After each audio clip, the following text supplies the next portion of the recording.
फलटण तालुक्यातील उपजिल्हा रुग्णालयातील महिला डॉक्टरची आत्महत्या। हातावरील सुसाईड नोटमध्ये पीएसआय गोपाल बधनेने 4 वेळा अत्याचार केल्याचा आरोप, तर घरमालक प्रशांत बनकरने मानसिक त्रास दिल्याचाही उल्लेख। फलटणमधल्या महिला डॉक्टर आत्महत्येची मुख्यमंत्र्यांकडून दखल, आदेशानंतर सुसाईड नोटमधील पीएसआयचं तात्काळ निलंबन।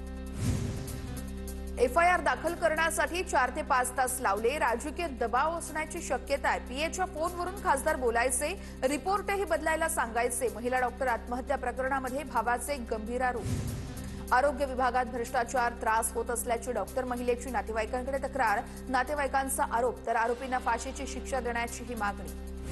आम्हाला या प्रकरणी काहीच माहिती नाहीये, मुलाला विनाकारण बदनाम केलं जाते। 6 दिवसांपासून तो घरी होता, रात्री 8 वाजता ड्युटीसाठी रेल्वेने तो फलटणला गेला। गोपाल बधनेच्या आई वडिलांची प्रतिक्रिया। राज्य महिला आयोगाकडून फलटणमधील महिला डॉक्टरच्या आत्महत्या प्रकरणाची दखल, संबंधितांवरती कठोर कारवाई करण्याच्या सूचना।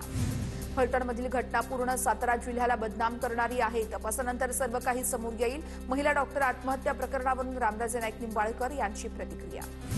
सद्रक्षणाय खलनिग्रहणाय या वाक्याप्रमाणे पोलिसांनी काम केलं पाहिजे, पण सज्जनांना त्रास देण्याची प्रवृत्ती महाराष्ट्रातील पोलिसांमध्ये आढळून येते। काँग्रेस प्रदेश अध्यक्ष हर्षवर्धन सपकाळ यांची टीका।